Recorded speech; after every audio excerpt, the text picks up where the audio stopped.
Everyone. I'm Srikriti Jadon, Center Head, Jamshedpur Management Association, and on behalf of my entire team, I extend a very warm welcome to each one of you for today's session under the S.O.U.L series, that is Sustainability, Outreach, Upliftment, and Leadership series on waste management in the Himalayas and urban India, challenges, solutions, and individual role. This session will focus on sustainable models of circular waste management. We share insights from community led cleanup initiatives and explore how these approaches can be adapted to the challenges of rapidly urbanizing Indian cities. It's my privilege to welcome our speaker, Mr. Pradeep Sangwan, a passionate environmentalist and founder of Healing Himalayas Foundation. A former army aspirant from military school Ajmer, Mr. Pradeep found his true calling in the mountains where witnessing plastic pollution firsthand inspired his mission. Since 2016, he has transformed solo cleanup drives into a people's movement, leading over 1,000 cleanup initiatives and removing more than 1740 tons of waste from the fragile Himalayan ecosystem. Through Healing Himalayas, he has established 8 material recovery facilities, developed a strong zero waste model, and promoted responsible tourism and climate resilience. The foundation envisions restoring the tranquility of Himalayas and preserving the charm of treks, villages, and towns through sustainable circular waste management practices. Today, with its work expanding to regions like Kedarnath, Healing Himalayas stands as a shining example of how grassroots action can create large scale impact and inspire each of us to play our part in protecting the environment. With this, I now invite Mr. Pradeep Sangwan to take us through his inspiring journey and lead the session. Pradeep sir, most welcome and please. Thank you so much. Good evening and namaste, everyone. I hope I'm audible and I'll be able to share what all we have experienced in the mountains, the solid waste issues, especially in the rural Himalayan region and also across the country.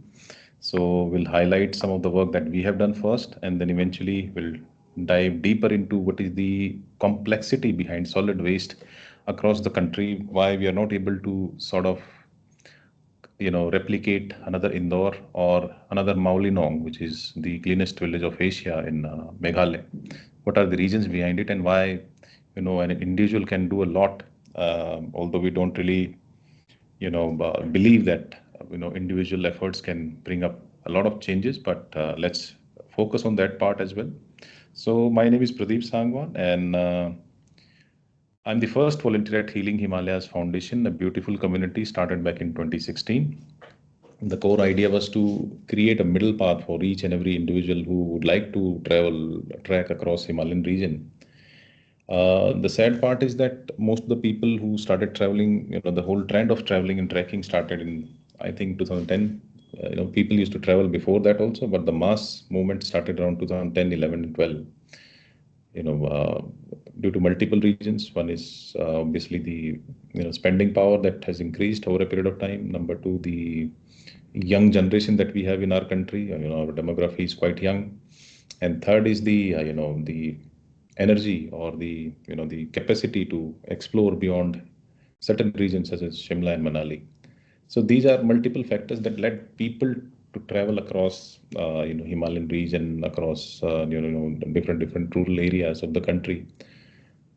While it was very good for the rural communities, it was very sad for the environment, because on the one side we are generating a lot of tourism footprints, etc. But at the same time, people come and litter a lot, and that's the saddest part of our habits.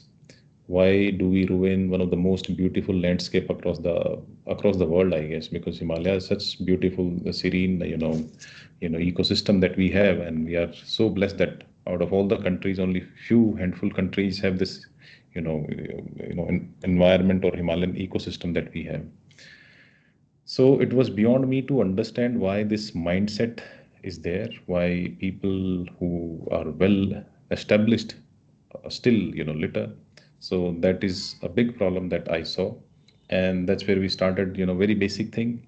Still I say that what we do is a very basic thing, but it's pretty much required, because in a country of 140 crore, I think the people who are just making sure that the world is clean enough are very less in number. So starting from small cleaning drives, getting into the community's head and in their lifestyles, and then setting up infrastructure across 60 villages that we have, and making multiple villages zero waste. The whole journey is full of adventures, ups and downs, and lots of commitment and dedication. So I hope I'll try and inspire some of the people so that these large scale impacts that we are trying to create can be diverted into small scale lifestyle habits and changes. So to start with, what is the exact problem in the Himalayan region, or I would say across the country in a way? Why we are not able to create or streamline solid waste that we generate on a day-to-day basis from the houses, from hotels, from restaurants, wherever we are, we have a footprint, plastic footprint, carbon footprint, whatever you name it. We generate every day, but beyond generation, beyond dumping that into a dustbin, we hardly know what's happening with that. Most of the time, we see a landfill site in the city. In Delhi, we have multiple landfill sites. In Gurgaon, we have one. In Mumbai, we have another. So every metro city has its own mountain of garbage, and that has been created by us only. And also the lack of certain policy implementation, lack of civic sense, lack of forward thinking, lack of maybe until recently technology. So there are so many problems around solid waste because everybody is a contributor in the while creating the problem, also while resolving the problem as well. We are the solutions, no matter we are an individual, a family, but everywhere, wherever we are the part of the problem. We are the part of the solution as well. Primarily, we create the problem, but we don't really focus on the solutions. So, what kind of challenges we faced in Himalayas? Uh, One of the most difficult part is that the topography of Himalayas is quite difficult. Or whatever you want to do, establish, achieve, you have to think that the efforts will be maybe thrice compared to what it is in urban space or in a plain city, because we don't have those kind of facilities there. Waste collection itself is very challenging in the urban spaces or rural spaces, rural areas of plain areas, India. But in Himalayas, it's very, very difficult. So how to create that ecosystem was the priority. So we kind of decentralized our approach. So we identified locations which has highest footfall, tourist footfall. For example, Kedarnath is an example. It's a beautiful pilgrimage, but in a span of just 2 months, we have witnessed about 25 lakh pilgrimages. So those 25 lakh people generate about half a kg every day of solid waste, and the journey is for about 4 to 5 days, and then we can multiply the amount of waste which is being generated. Atal Tunnel, which was opened very recently, and once the Atal Tunnel was open, it was very easy for our army to access those places. We had to fortify our borders as well. But at the same time, it increased a lot of tourism. So 300 times, the tourism has increased in those locations. So suddenly the whole ecosystem changes. The agriculture-based economy suddenly became tourism-based economy. And when that happens, lots of, downsides are also quite visible, not in the short term, but in the long term. So one is that solid waste is being generated every day. 10,000 of vehicles are entering into a very small, fragile valley, and people who are farmers have switched to building hotels. So rapid urbanization, one, and then they outsource their farming, and nobody cares if you outsource it to somebody. They are more for profit rather than anything else. So lots of pesticides comes into the play. So this creates a lot of negativity around that locality, while it generates a lot of money also for you.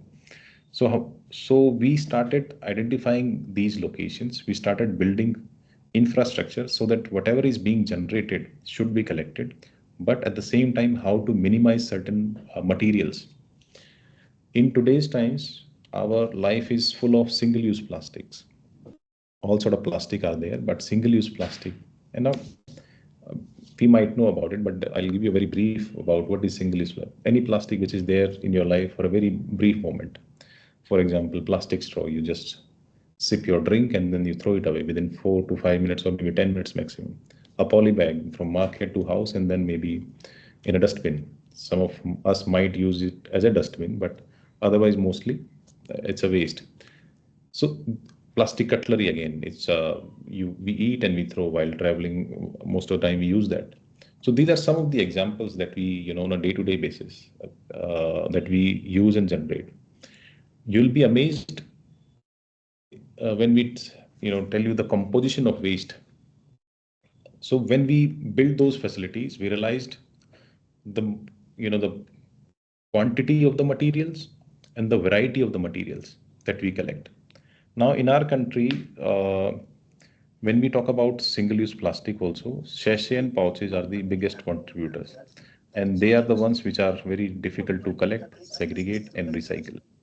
But when we say we collect 100 kg of waste from any particular location, any household, any commercial property, almost 50 to 55% of the waste is those kind of materials, sachet and pouches, because of our socio-economic structure in our country. And that's a big problem, but it can't be resolved at the same time. So what we have to do is we have to create infrastructure which is sustainable in its nature and streamline all the waste that is being collected. That's number one. So that's what we did. We built multiple such facilities in 60 villages that I talked about. Currently, we operate in around 9 material recovery facility. The latest one that we built was, Kedarnath, and now we are replicating the same model across, Yamunotri as well, Khirganga as well, multiple locations. You can change the slide also, please. So these are some of the problems in the Himalayan region. Along with this is that how to create the river supply chain. One of the biggest issues that we have a beautiful supply chain for all the materials to reach into the most remotest part of our country. Any island you talk about, you will find all sort of materials, whether you drink any aerated drinks, etc., Pepsi, Coca-Cola, energy drinks, so to say, you will find it there. And not just very small quantity, in a huge quantity. But how to bring it back to recycling? That is the reverse supply chain which is missing across the country. Blinkit does a very good job. 8 minutes, everything reaches your doorstep. But the same guy, why can't he take back that empty paper bag for reuse? Zomato, on the same hand, is doing something similar. So the forward linkage is not readily available. Not in the plain cities, areas, metro cities, and also not in the rural areas. Next, please, next slide. So these are some of the numbers that what we have achieved. These are small scale material recovery facilities, how waste is being generated and being dumped in forest areas, how we collect and segregate and transform that material into compressed bales, we call it, and then eventually once we are ready with 7 to 8 tons of material, we transport it to the nearest recycler, which is sometimes 8 hours away, sometimes 48 hours away also. The third photo that you see, wherein all the PET bottles lying down, and back at the back there are 6 volunteers that are sitting. It's at the altitude of almost 4,000 meters in Mani Mahesh, roughly around 4,000 meters. And this year, from 15th of July till 31st of July, we collected 8.5 tons of non-biodegradable waste. So you can imagine the waste reaching at a certain altitude is quite disappointing. That's why we need to create ecosystems at the foothill itself so that we can control what's going in, what's coming out. Next, please. So this is what we have talked about, how we can create an ecosystem, how can we decentralize our approach in terms of waste collection. As a country, our capacity of waste collection is very poor. This needs to change. Most of the recyclers in our country are importing materials from other countries, whether it's plastics, whether it's textiles. But in our country, we generate so much that nobody is able to collect it properly. The supply chain, again, the whole system is very difficult. And in this process, I'll tell you there are two parts of waste. One is PIR, post-industrial reject, which is being generated by the industries at a large amount. Second is where we all fit in, PCR, post-consumer reject. Whatever is being rejected by us is called post-consumer reject. So these two categories are the biggest, source of, waste generation. Now, in the first category, next slide, please. In the first category, which is post-industrial reject, it's very easy to collect from the industry and send it to recycling because the quantity is there, the quality is there, it's neat and clean, it's already single material which is being collected because if it's only a single material and it's very easy to recycle. But when we talk about anything coming out of our houses, PCR, post-consumer reject, then we have a lot of variety in our houses. We have MLP, we have clear plastic, we have PET, we have SDP, we have textiles, we have rubber, we have glass, we have metal. So there's a lot of variety that we generate on a day-to-day basis, and it's very difficult to segregate it further. So these are some of the issues that I already talked about. Waste collection capacity is very weak in the mountains and in the urban spaces. That's why we are never able to replicate what Indore did in a very short span of time, what Maulinong as a community did in a very remote rural area, and that brought them so much of accolades across the world and also lots of tourism, and that's also a positive side. They are showcasing how waste to wealth is possible. Topography challenges, demography challenges is again very because all the if we work in a particular village in a panchayat, there are in a panchayat we have about 4 to 5 villages at times, and every location is very far away, and the population is very scarce and scattered. So collecting waste from all those locations is very expensive and very footprint generating at the same time. Again, forward linkage is not there. How do we dispose of what we collected? So we had created that. Now by the end of this year, we ourselves are getting into recycling so that we complete the loop, complete the circular economy system. Lack of location-centric solutions. Now we create policies from Delhi for the entire country, but every state is different. Himalayan states are different. The policies should be different. I will not dive deep into the policies that have miserably failed, but they should have been very, very location-centric and location-centric solutions at the same time. So we need to reverse our approach that we have to go down to the field, understand what is the complexity, what kind of solutions this particular location requires. We are operating at 9 different material recovery facilities, and trust me, each and every facility has a different mindset. Each and every community has a different approach. So we have to manage our mindset, our capacities according to the requirement of that particular location. So that's how we are going to create those solutions. If I'll come to Jamshedpur, I'll have to think in a very different way. I'll have to understand what is the psyche of the community. Do they really want the solution or they don't? So everything aligns once we understand the local issues and the mindsets. Next, please. Solutions, I already talked about what we are trying to achieve, how we are creating decentralized ecosystem of waste collection and how we are centralizing its recycling. At the same time, I think if somebody who's interested in this topic, I think that's why you are here also, because it's a very boring topic at the same time.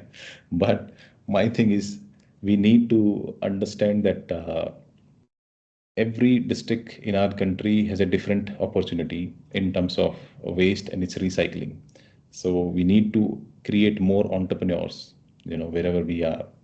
There has been a lot of gap in terms of proper waste management policies. Only it is after 2016 there has been a lot of amendments in the policy and lots of changes and lots of on-ground action.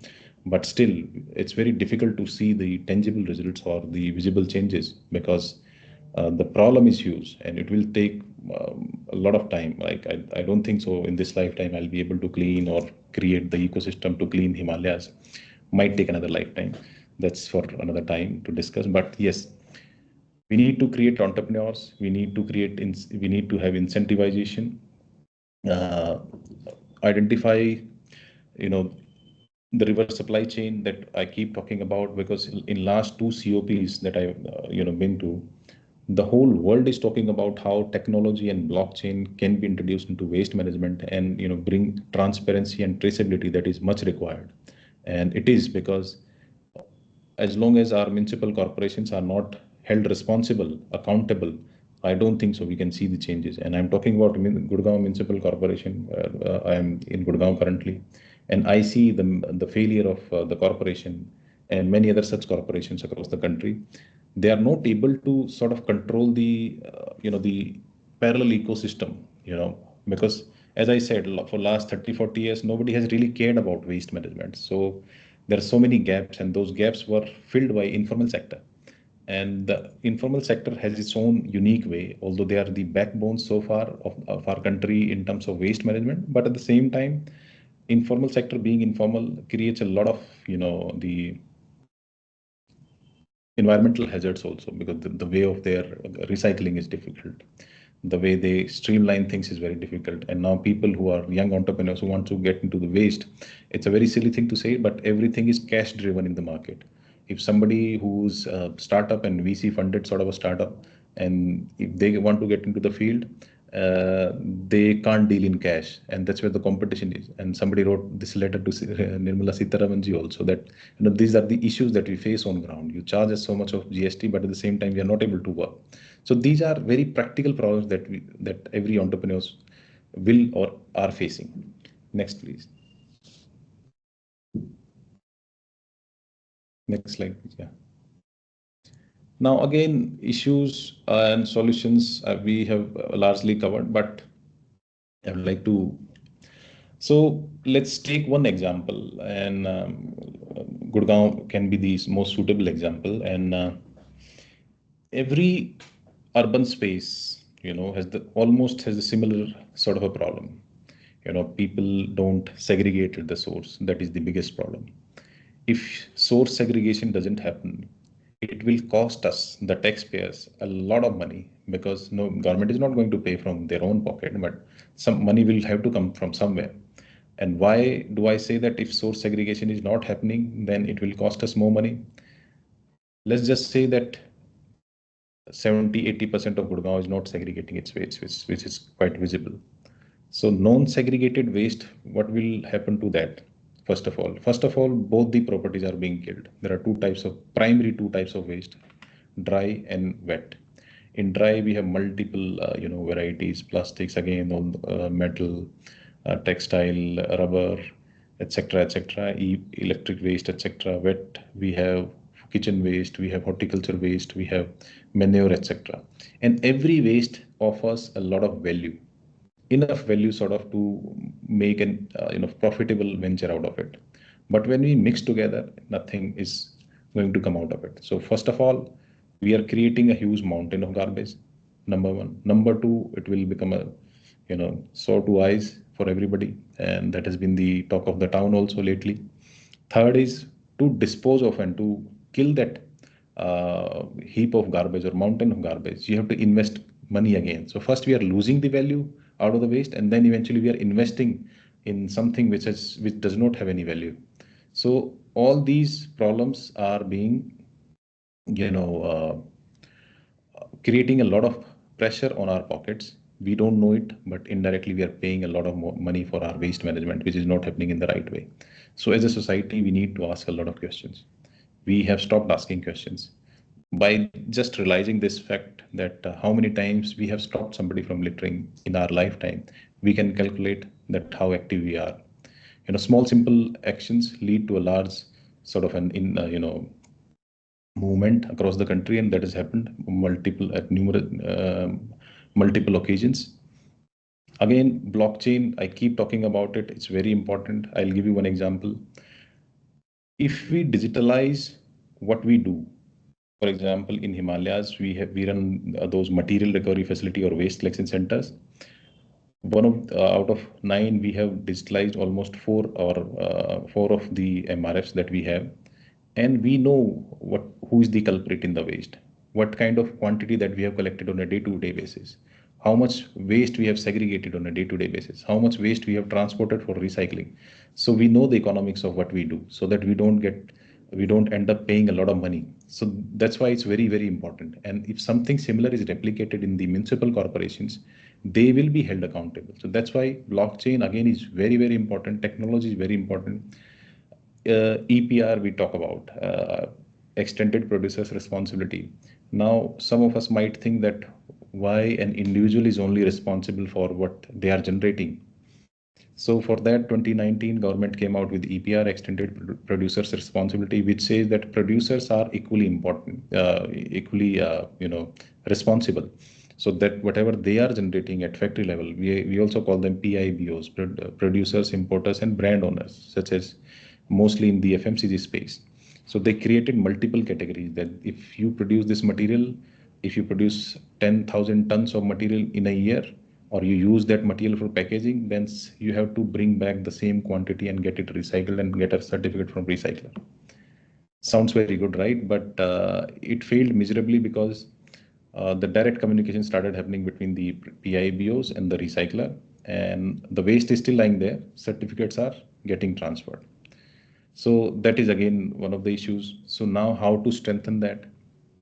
So another technology which is picking up its pace in our countries, DRS or DDRS, you can call it, deposit refund scheme or digital deposit refund scheme. It's been implemented across the world in 80 countries almost, and now India, Goa has become the first state, and Himachal has become second state to notify that EPR will be supported by DRS scheme. Now, what is DRS? DRS will create unique identity of each and every packaging material. It can be a glass bottle, it can be a PET bottle, it can be a MLP packaging material. And once the unique identity is being created, anything that is entering into the state will be accounted for. For example, if Coca-Cola is sending 1 lakh PET bottles in the state of Himachal Pradesh, while they are entering, we will know that these, because we will scan all the bottles at the factory level, and every bottle will have a QR code that will be its unique identity. So we will know that 1 lakh plastic bottles from Coca-Cola has entered into the state. And now this is the responsibility of the Coca-Cola company, that they have to collect 1 lakh bottles. And somebody like us will collect it for them, and they will pay for it, for that to us. So that's why DRS is very important. Now, second intervention will be the old system. पुराने ज़माने जब हम कांच की बोतल लेने जाते थे दुकान पे, 10 रुपये हमसे एक्स्ट्रा चार्ज करता था. If you'll bring it back, I'll pay you 10 rupees. So the QR code on the bottle will be scanned by the shopkeeper, and once they are back at the same shop or maybe other shops, then they will get refunded, redeemed. So it's a very it's a transaction which makes sure that you are responsible enough to bring your empty bottle back because you have deposited 10 rupees. Now, third question might be that why will a shopkeeper will do this? What is he getting out of it? So in best of the best countries, out of 100 bottles, only 80 bottle came back. 20 bottle are still not redeemed. That money of those 20 rupees will be channelized as an incentive for those shopkeepers. If that money is not there, then that money will come from EPR value. Or if that EPR value is not there, the money will come from the material that is being sold in the market. So that's how we are trying to create that ecosystem now in the Himalayan states, and hopefully this will be replicated across the country. Next, please. Next slide, please. Yeah, individual responsibility, always questionable, and always two sides of this question come out. Why do we need to do everything on our own? We pay so much of tax, and still the state government or the central government or the bureaucracy is not doing enough. So multiple things, but if we are concerned enough, I think we can do small, simple, behavioral change, lifestyle changes. We are, I think all of us are in a space wherein one thing is beautifully under control is our lifestyle. Maybe not our life, but lifestyle. With the choices that we make on a day-to-day basis, and simple choices. I'll give you one example. Let's take Delhi as an example. If Delhi has about 500 restaurants, it might have 1,000, maybe more, but let's assume it has 500. And every restaurant has a capacity of 4 people. Then 2,000 people and going to those restaurants every day. And India is the only country where they'll give you a glass of water. Across the world you go, you will have to buy a plastic bottle, etc. And every time we leave that cafe or the restaurant, we also leave half a cup of water or glass of water behind. Now understand the supply chain of that water. कहाँ से वो पानी आया, उसको साफ किया, उसको streamline किया, आपके टैप में आया, फिर आरओ में गया, आरओ से साफ हुआ, the amount of energy that has been used, the amount of resources that has been used, you know. So and then in the end we don't end up using we don't use that particular material that is there. So these are small, कितने litre पानी हम उससे बचा सकते हैं, because एक simple choice हम अगर लेते हैं उसमें, उस केस में. Again, the same question that we don't ask questions, we have stopped asking the right questions and to the right. We are so busy in our own, obviously we have a lot of work to do and we can't just become activist overnight, but we need to ask few questions, maybe within our ecosystem, maybe within our house, maybe within our family, within our society, within our village, that, these things are not right. You know, let's be that good individual who is asking the right question all the time. Behavioral lifestyle, I told you, to empower young generation is very important. Gen Z is good. They feel for the environment, but at the same time, as soon as they are born, their carbon footprints are much higher than the millennials. So again, that's again a dilemma, sort of. But use that energy. Being the elders in the house, it should not be otherwise, that young children are coming to the house and they are teaching us about the environment, but it has to be other way around. Like our grandparents used to tell us that how be more sustainable, and there is no shame in it. Lately we started feeling ashamed of these simple choices. Carrying a cloth bag on our shoulder doesn't sound very cool for many of us, but it's a simple choice that one can take up, and there's no need to feel ashamed of it. And what we do will be reflected in every youngster's habit in our houses. So these are, next please. थोड़ी तारीफ कर लेता हूँ मैं अपनी. तो 2016 से जो स्ट्रगल था उसको 2019 में प्राइम मिनिस्टर ने देखा और अपने मन की बात में जिक्र किया. 2023 में जब 100वां एपिसोड था मन की बात का, तो he called me up and we spoke on the phone for over 13 minutes, multiple articles, etc., etc. Bhumi Pendekar is our goodwill ambassador, and she's a very supporting individual. Dia is also a good friend, and she's the advocate for UNEP, and she's been participating, helping us on ground, and multiple other things. There are a few other celebrities like Randeep Hooda has been very vocal about our work. Kumod Mishra is again a great individual and also happens to be my school senior. He's been very vocal about what we do. So these are some of the people, and everybody came to help us because of one thing. In today's world, in today's society, we have all the resources, we have all the manpower, we have all sort of technologies, but we have very limited implementers. We have very limited individuals who believe in ground action, and education through ground action is very important, and that's what we have taken up. Being from a military school, I have been very, very dedicated and disciplined about our approach in the Himalayas and the urban spaces wherever we work.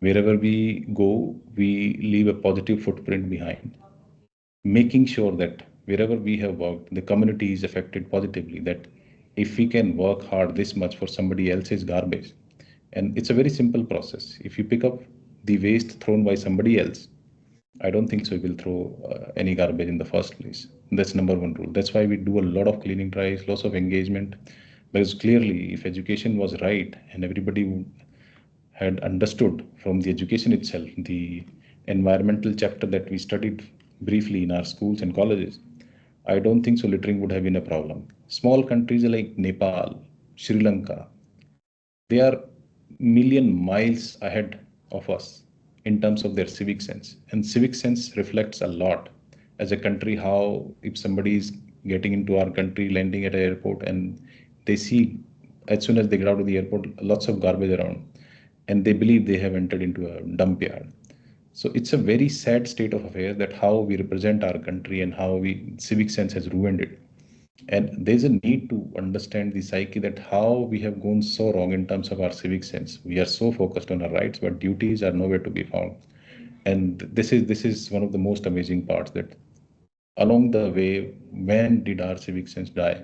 I think if somebody is scholar enough to do some research on it, should, and let me also know, because if we treat our country that everything out there is for loot, I think this is the colonial mindset that we have, and we still are under the impression of that. But this new country, new India, new Bharat is rising, and we must rise along with it, with our habits, lifestyles, and choices that we make on a day-to-day basis. It's very, very important that our country should be reflected on a global platform in such a way that nobody can disrespect our country, and we must take pride in our country.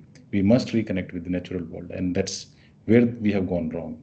Slowly, we started living in a very concrete world, and the world, the natural world, we left behind, and we need to reconnect with that world. So to understand the problems of our beautiful nature environment that suffers because of our choices. So I think that's all from my side today, and I hope I was able to share some of the insights in our country. These are some of our partners, beautiful partners across the country and globe, who's been supporting us for last good 5 years. I'm really thankful to them, and that's why we're able to continue our journey so far. So thank you so much for this invitation, and I think my schoolmate is there in your group, Chetan. So thanks, Chetan, for connecting me with these amazing individuals who I don't really know, but I hope I was able to do justice to what all we were supposed to discuss. Thank you so much. Any questions? Yeah, we can. Yeah. Thanks, Pradeep. Thanks for this wonderful session. I think you are doing an incredible work, and we all are really proud of you what you are doing. And even the session was wonderful. I'm thankful that you have spared this time for all of us. And let's catch up someday. Yeah, Yeah. done. Done. Yeah. Over to Swikriti. Yeah. Thank you so much, sir. Now, I request audience to please, if you have any queries, any questions related, please raise your hand, or you can write your queries on the chat box also. Hi, Swikriti. This is Prabhat from Tata Blue Scoop Steel. Pradeep sir, how Yes, sir. can we strengthen your mission? Actually, you would like to be a part of this mission Sir, where are you based? at Jamshedpur. Jamshedpur only. Okay. There are three parts to collaborate, partner, work together, help us on ground. One is you can directly come and be a part of what we do, and Right, sir. take those learnings back to Jamshedpur and replicate them. That's number one. If you are not able to come all the way to Himalayas, I'm sure most of us can't, because there are so many duties that we have to do. So we can we can tell you what all can be done in Jamshedpur itself. That's number one. Small lifestyle habits, like at the household level, start composting your wet waste. That's very, very important, because there are so many AI based, solutions now, which are there's no foul smell around it. So that can be done. Reduce the burden of our existing ecosystem. That's number one. Number two, we can always partner, in what all activities, whatever we do in the Himalayan region. If somebody can help us sort of through CSR, etc., then we are always open to that idea. That's number two. I would like to come to Jamshedpur one fine day and meet and see how we can contribute. That's another, sort of way forward for us.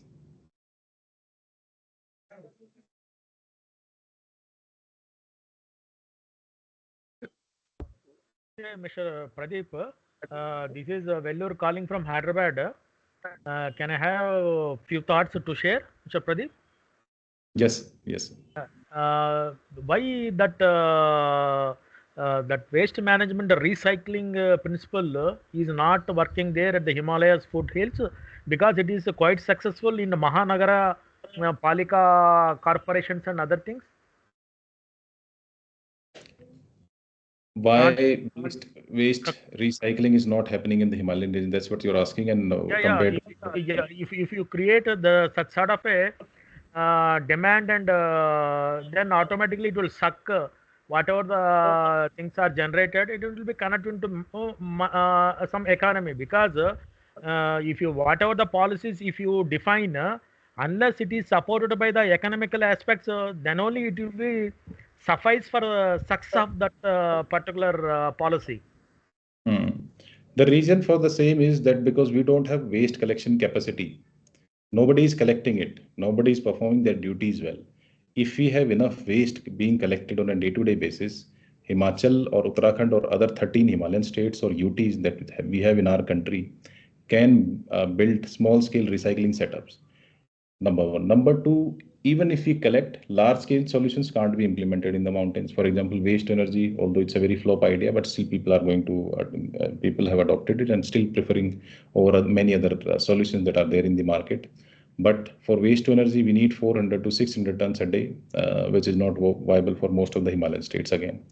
So that's why I keep saying that we have to build the waste collection capacity and then at the same time identify districts which has highest tourist footfall, and within that district we have to create small scale recycling units which are financially viable at the same time.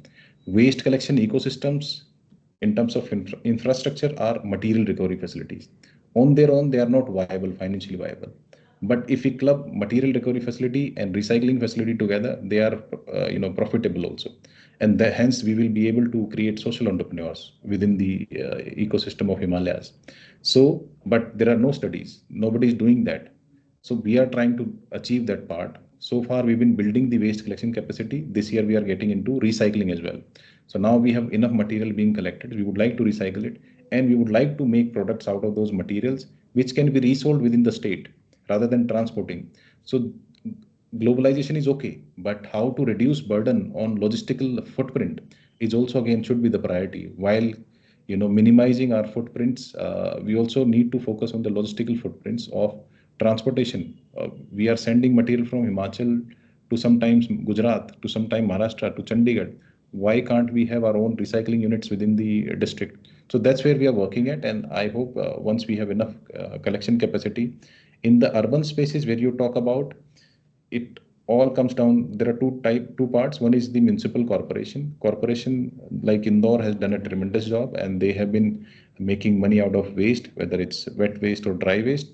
At the same time, it's all about the attitude of the municipal corporation. If they want to be successful in Himachal also, they'll be able to become successful, but I don't think so they are that passionate about it. So yes, these are the reasons for failure.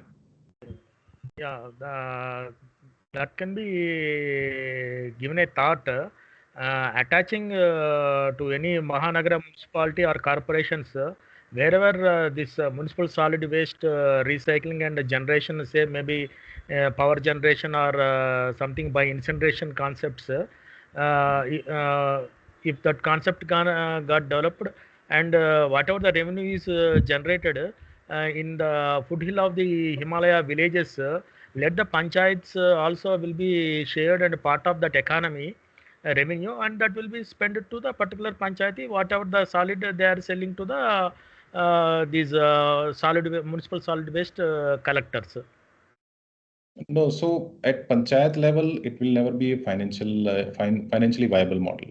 But at a district level, it can be. Recycling has to be at a scale. For example, if we talk about SDP recycling, 3 tons per day has to be the quantity, minimum quantity for recyclers to make profit out of it. So at a panchayat level, it will not happen. Secondly, waste to energy. If you're creating energy out of wet waste or dry waste, wet waste is very limited. So, and everybody in the rural areas does not have a problem with wet waste. They have cows, etc., and field. But dry waste is a problem. But the quantity to generate energy out of it is very less. So again, so district level, these solutions can be implemented, and which we are trying to. But at a community level, very small scale, panchayat level, it's not possible.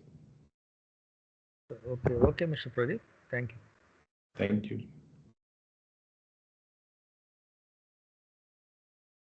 Anyone else, please? Hello, Pradeep ji. Namaste. What a Ji. wonderful presentation you had. And like I'm from स्वच्छता पुकारे foundation. हम लोग भी waste management पे काम करते हैं. नाम से ही आपको लग रहा होगा कि क्लीनलीनेस इज कॉलिंग. और हम लोग लास्ट 3.5 साल से कर रहे हैं. रिसेंटली मतलब मैं I was part of one of the initiatives in Ranchi Himalayan conclave, और वहाँ पे 25 एवरेस्टर आए थे. और सबका यही कहना था कि जब हम ऊपर जाते हैं और ऊपर से जब नीचे आते हैं तो वहाँ पे खतरा थोड़ा ज्यादा होता है, खास करके डेथ जोन में और ये सब में. और वहाँ पे काफी सारे ह्यूमन बॉडी भी पड़े हुए हैं. तो मतलब कि उसको लाने का कोई मतलब कि बोले कि जो वो तो लाना थोड़ा पॉसिबल नहीं होता है, क्योंकि और वो वहीं पे रह जाता है, और जो भी लोग जाते हैं तो वो रास्ते में एज अ माइलस्टोन टाइप से उनको दिखता है कि यहाँ पे ये बॉडी है, वहाँ पे, तो उसका कुछ मतलब कि उपाय किया जा सकता है क्या? आपने See, एक्सप्लोर किया होगा। again, we need to create a balance between economy and ecology. For example, Mount Everest is the cash cow for Nepal, and they don't want to limit the number of trekkers or people going there. But in smaller track routes, that can be done. Every place has its own carrying capacity, whether it's a hill or a city or a bus or a truck. So beyond that carrying capacity, I don't think so we should allow people.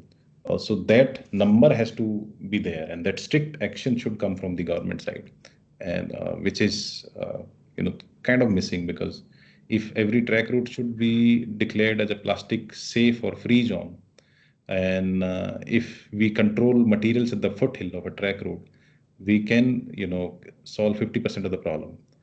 For example, dead bodies a bit too much, because at the Everest you will find a lot of bodies, and some other high altitude expeditions beyond 6,000 or 6,500 meters.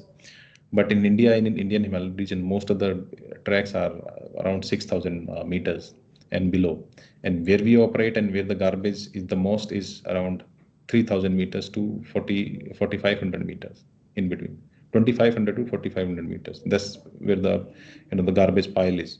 So for us to control that, I think every track route at the foothill should have its own tourist information center.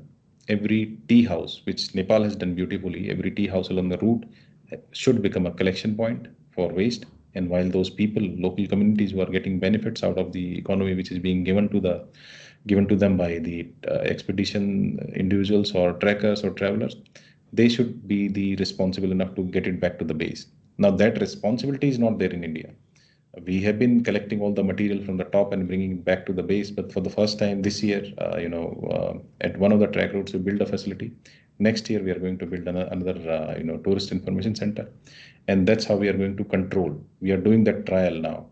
And today itself, the CPCB had a meeting wherein the core focus was how we can create separate policies for hilly regions. So this was a part of it, the track routes and ecosystem, because in our country only national parks are conserved, and they have forest guards at the entry point. But wildlife sanctuaries, forests, track routes, they don't have any ecosystem at such, especially policies perspective. So that's where the government has to work around, and we are there to support that idea.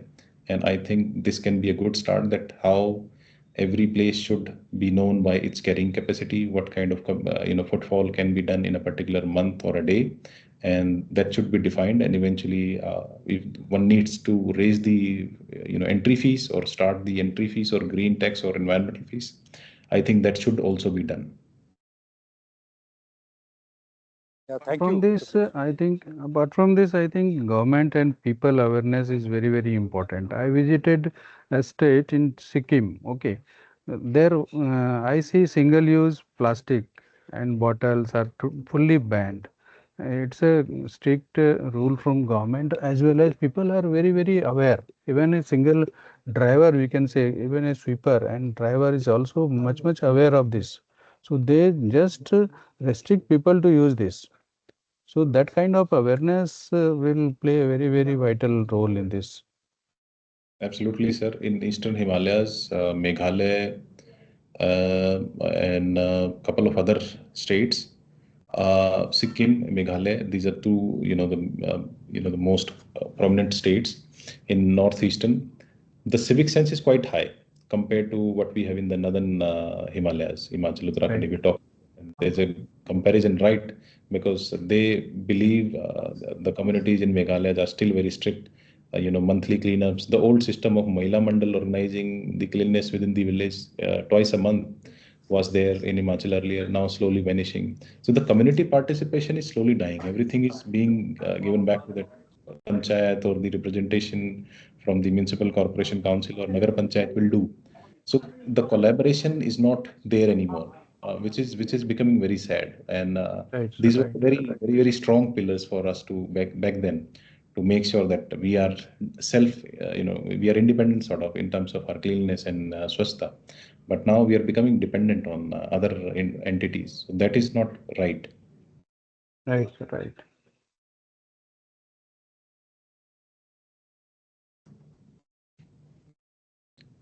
Any more questions or suggestions?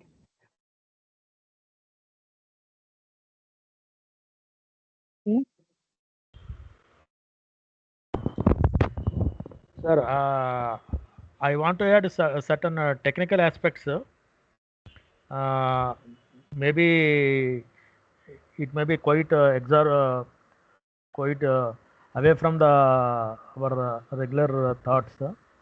One is geotagging of all the major waste producers locations, and from that centralized location, the distances, optimum distances calculation, and other one is based on that quantity of the last year's generation. We can forecast whatever the likely to be generated for the coming years, or coming year. Based on that forecasted aggregated total solid waste generation, we can motivate these solid waste recyclers, say maybe in the form of a power plants, or making this plastic bundling and other thing. If the solid waste collection at the source, and it will be utilized as it is, uh, at the maybe in the power plants or any other where, that is more economical and more useful, rather than again creating a intermediate station for segregating these plastics, like a plastic and wet plastic, water, maybe other things. That is a little bit adding a constraint in the moment of the this disposal, sir. And again motivating the touristers, whoever will be touristers planning, because mostly the people who are visiting the Himalayas will be carried by these touristers only, no? Making motivating these touristers and enlightening these touristers and making them responsible for collecting these things, can be one of the thought can be given, sir. Absolutely. So that's why digitalization is important. GI tagging, along with GI tagging, that this is the location and this generate this much of quantity of PET plastic bottles, maybe glass bottles, maybe. And if we know the quantity, I think at one location we can replicate the same at multiple locations within the district. And once we have the capacity, for example, I'll give you one example. We transport our material from a particular location. For example, we are based in Kullu as of now, and from Kullu, a location called Kasol. From there, if we have to transport our glass bottles, the nearest facility, the biggest aggregator, and the streamlined way is Yamunanagar, which is almost uh, 11 hours away from our location. And we only transport when we have 7 tons of material, because then only it will make financial viability. 22,000 rupees for the truck, 49,000 rupees from the revenue that we generate from the glass bottles, roughly 15,000 rupees from of the processing and collection cost, and some amount which is being left. So this is how we are doing it. And once we have done this at multiple locations in the Himalayan region, I think that's where we can introduce recycling within the districts. That's number one. Number two, the behavioral change that you talked about at the higher altitudes. We started a campaign last year, no, not last, this year only, in April. कोई भी यात्री अगर केदारनाथ आता है तो अपने साथ 100 ग्राम से लेके 1 किलो तक गार्बेज को नीचे ला सकता है. That is the capacity one should have if he or she is traveling to Kedarnath. 100 ग्राम बहुत ज़्यादा है, वेट नहीं होता है. बट अगर 40 लाख यात्री एक साल में केदारनाथ पर आते हैं और हर यात्री 100 ग्राम कचरा लेके आएगा, तो कैलकुलेट कर लो आप होटल पर कितना गार्बेज नीचे आ जाएगा. So that these are the initiatives that we should keep taking, and we keep engaging the devotees that are coming to certain high altitude pilgrimages, or at the same time tourists and travelers. So yes, we need to do this, and it's a great thought that GI tagging and quantity can introduce recycling within that particular area if we have the data.